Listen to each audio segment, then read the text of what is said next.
Hi everyone, this is Michael Balesta. I will get to the Browns in a few minutes, but first let's recap the Indians this past week courtesy of the MLB app. Last Tuesday, Cleveland bounced back from a 5-1 home loss to the Royals the previous day. Francisco Lindor hit his 31st home run to left field against Danny Duffy to open the scoring.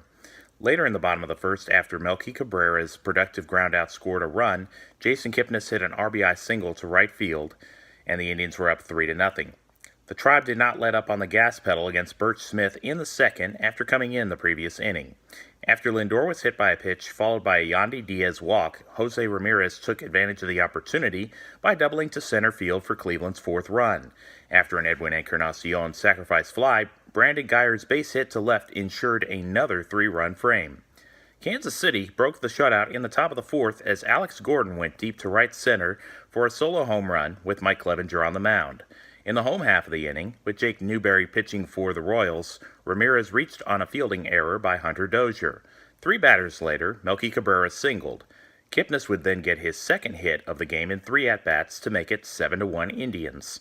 With two outs in the Cleveland fifth inning, Diaz hit his first home run of the season, which was a solo blast. Clevinger would last 6 innings, striking out 10 batters, only giving up 3 hits to go to 11-7. After Adam Cimber replaced Oliver Perez in the seventh inning, Jorge Bonifacio grounded into a force out, allowing Brian Goodwin to plate Kansas City's second run. Two batters after Rajai Davis was hit by a pitch in the bottom of the seventh inning, Diaz tripled to right field, making the score 9-2. In the eighth, Brad Hand replaced Cimber. After Adalberto Mondesi was hit by a pitch, Dozier hit an RBI double, but Hand struck out Ryan O'Hearn to close the eighth. Cody Allen responded in the ninth after allowing Goodwin to walk. He retired Alcides Escobar, Bonifacio, and Cam Gallagher to finish off a 9-3 Indians victory. Wednesday, the Indians did not need as many runs as they got Tuesday to take 2 of 3 games from the Royals.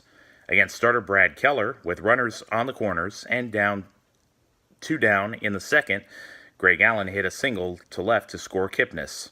Corey Kluber retired the first 10 batters, but 2 batters after Alex Gordon reached on a double, O'Hearn recorded an RBI triple to tie the game at 1. Cleveland was able to scratch out a run in the bottom of the fifth. With 1 out, Michael Brantley's hit to center and Diaz reaching on a mistake by Escobar, Encarnacion grounded into a force out at second base. The Indians traded the out for a run and a 2-1 lead. A sacrifice fly in the 8th inning by Kipnis scored Yonder Alonso to complete the scoring. Kluber would be replaced by Perez with 2 outs in the 7th after allowing just 2 hits, punching out 10 batters. After Oliver got the 3rd out, it was time for Cody Allen in the 8th, and he had a 1-2-3 inning to set the stage for Brad Hand to do likewise in the 9th. Hand got his 32nd save.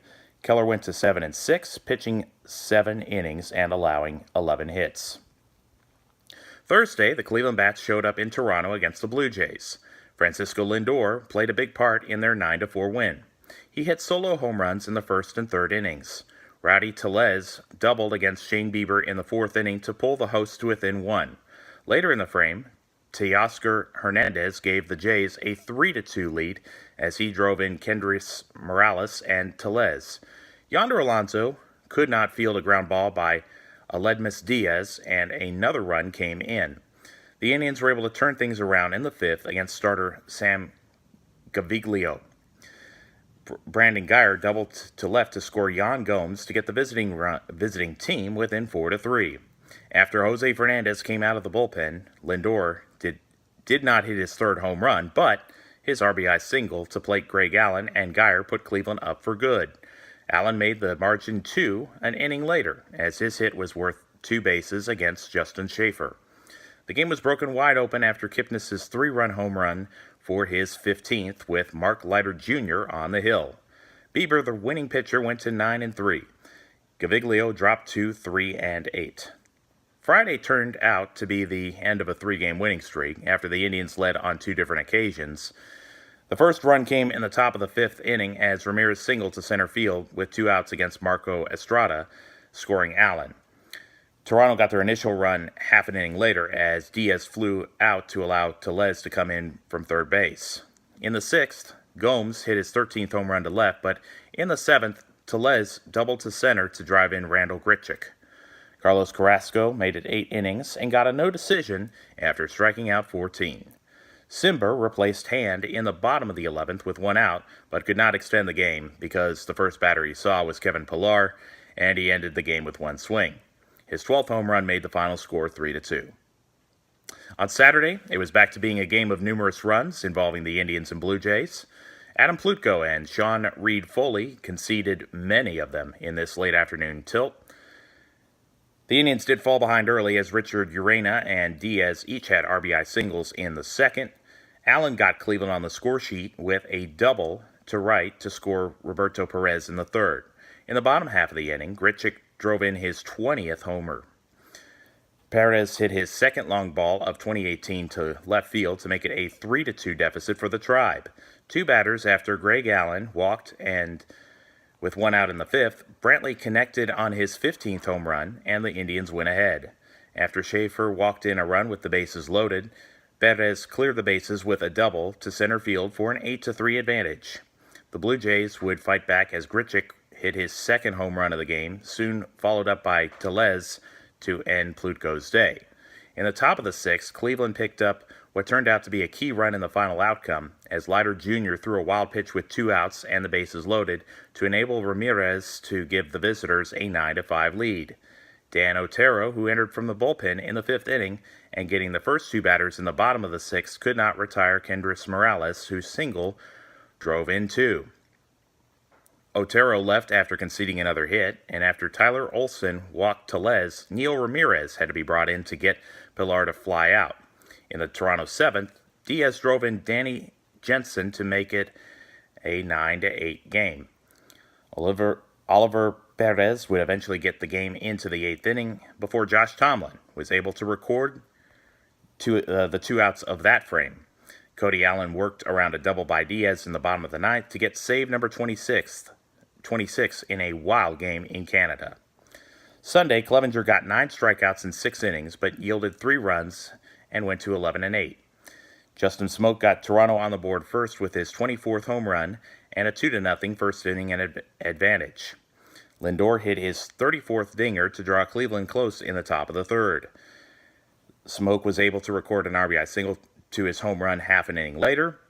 In the 7th, Brandon Barnes hit his first home run of the year to left field, but Teoscar Hernandez homered off of John Edwards in the 8th to drive in 3 runs, and Ken Giles got his 20th save, and the 4-game series was split between Cleveland and Toronto.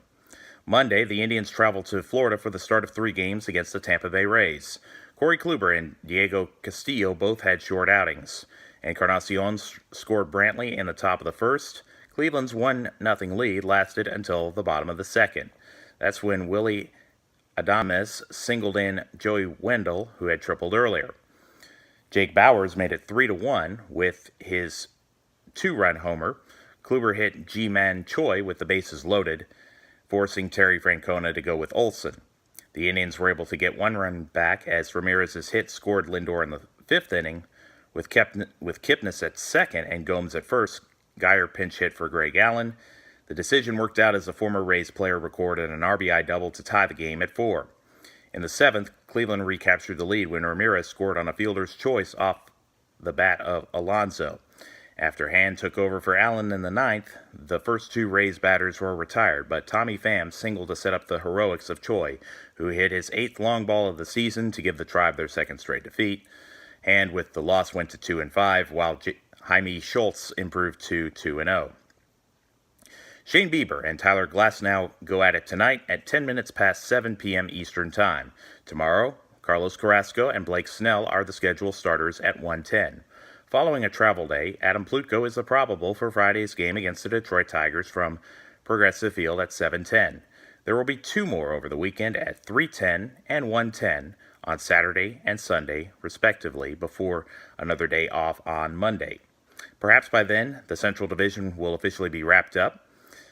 The Indians have 81 wins, while the second-place Twins have 78 losses, meaning if you add those 2 numbers up to get 159 and subtract it from 163, the magic number sits at 4 going into play today. It was a shaky week, but Cleveland ought to be able to clinch soon and get their pitching staff some rest in order to prepare for postseason play. I think they could use it. The offense is playing so well, so I hope they do not lose that form when regular season play is finished. As for other magic numbers for division leaders, the Red Sox are at 11 for the East, 16 for the Astros, 15 for the Atlanta Braves, 18 for the Chicago Cubs, and 18 for the Colorado Rockies. The Yankees and Athletics continue to hold the two wildcard positions in the American League, while the Milwaukee Brewers and St. Louis Cardinals are the wildcard leaders in the National League as it stands. The Browns were able to put a 17-game losing streak to bed by getting a 21-all draw with the Pittsburgh Steelers in wet conditions at First Energy Stadium in Cleveland Sunday.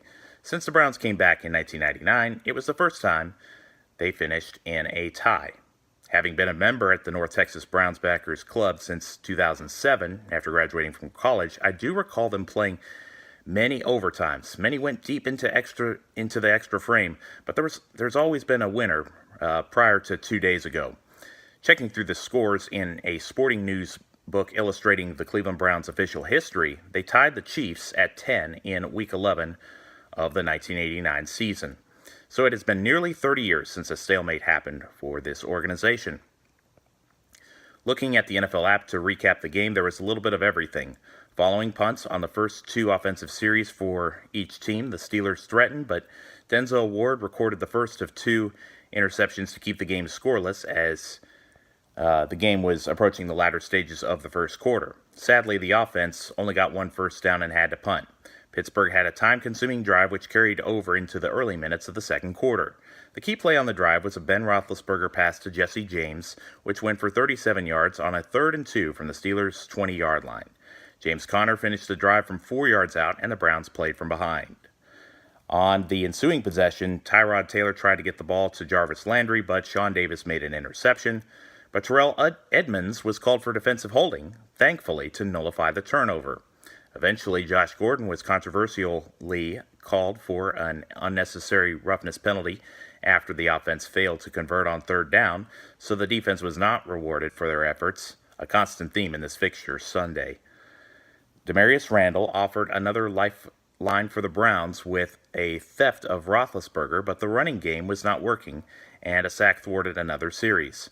Ward got his second pick inside the final minute of the first half. Taylor would be sacked and stripped by Bud Dupree on the second play following the takeaway. Fortunately, Joel Bitonio was able to fall on the ball, and Cleveland went to the dressing room down 7-0. In the third quarter, Carlos Hyde took over on the first possession of the second half. He had runs of 9, 18, 9, 12, and 6 before giving way to Nick Chubb, who carried the ball for 5 and 17-yard gains. 2 plays later, Taylor ran for a 20-yard touchdown, and Zane Gonzalez squared the game at 7. The joy was short-lived as Pittsburgh got a catch and run play from Juju Smith-Schuster for 67 yards on the first play after the kickoff. Despite 2 10-yard penalties, Roethlisberger found Antonio Brown for a 22-yard touchdown, and Chris Boswell kicked the Steelers into a 14-7 advantage. Once again, the offensive line, pocket protection, and running game went south with the exception of the previous series, and Pittsburgh got the ball back in Cleveland territory after a punt. Conner went for runs of 17 and 22, with the latter being the second touchdown for him. After both teams punted twice, the Browns managed to get a 24-yard carry from Taylor, but the drive stalled in the red zone as Tyrod was going in the direction of Landry on 4th and 5 from the 18. At that point, it really felt like game over at 21-7 midway through the fourth quarter, and another loss. Thankfully, the defense recorded another turnover as Myles Garrett got Conner to fumble, and Jabril Peppers got his hands on the ball for a 16-yard return. Hyde ran the ball on the very next play to get the crowd back in the game under the wet conditions inside First Energy Stadium. Once again, the Cleveland Browns defense rose to the challenge as Garrett strip-sacked Roethlisberger, and Joe Schobert recovered the ball at the Steelers' 37-yard line. With still more than 5 minutes left, Hyde went nowhere when his name was called, and an incompletion on 3rd down meant the defense had to get back on the field. Britton Colquitt punted the ball to the Pittsburgh 5. Though the visitors gained a first down, Cleveland needed one more chance, needing 55 yards to tie the game. Rashard Higgins caught a 38-yard pass, and then Josh Gordon caught a 17-yard pass for the game-tying touchdown with about 2 minutes left. The Steelers would punt the ball back to the Browns one more time. Duke Johnson picked up 3 yards on the ground. Then Taylor found Landry for 11 yards 2 plays later, and the two hooked up for 9. With the ball at the Pittsburgh 43, Taylor looked deep for Gordon, but Cameron Sutton intercepted the ball, and it was a missed opportunity to win in regulation. The Browns won the toss for the start of the 10-minute overtime period, but had to punt twice. On the Steelers' second offensive series in the extra frame, Roethlisberger got intermediate passes to Browns, James, and Connor to give themselves a chance at victory with a field goal, but Boswell just hit it wide left. After a Cleveland punt, Jannard Avery got a sack fumble of Ben, allowing Schobert to run the ball back to the 12 of Pittsburgh, but because Garrett was called for an illegal block above the waist, Gonzalez had to try the game-winning field goal attempt from 43 yards, which was blocked by T.J. Watt. Though Cleveland still seek their first win since beating the Chargers on Christmas Eve of 2016, the early returns look great on defense. It is very easy to be complimentary of Greg Williams' unit when they had 6 takeaways in the 70 minutes of game action. Denzel Ward lived up to being a high draft pick this past spring with 2 interceptions. They need to work on the offense, particularly since they will be playing a team coming off a loss like the New Orleans Saints. The passing game needs to be better. Tyrod Taylor will make some throws a second or two late, or miss opportunities to run with an open field in front of him when given time in the pocket. The receivers do need to be able to separate from their assigned defenders to help him out. The running game needs work, so hopefully the offensive line will be able to create some gaps to control the clock. The unit of offensive coordinator Todd Haley will need to do that, especially when going up against an offense with Drew Brees and Alvin Kamara in the Superdome. Special teams was tough to watch at times after Britton Colquitt shanked a punt and Gonzalez had a field goal blocked. Additionally, Jabril Peppers chose to call for a fair catch with 10 to 15 yards of open field in front of him. Games played in Week 1 usually leave a lot to be desired, as teams are still getting into rhythm. The North Texas Browns backers will meet at Fox and Hound in Dallas this Sunday. There was a tremendous turnout last Sunday. Thank you for coming, those of you that came for Week 1. If you were unable to come last week, Fox and Hound is located on Midway and the Bush Tollway. So please be sure to bring your family and friends.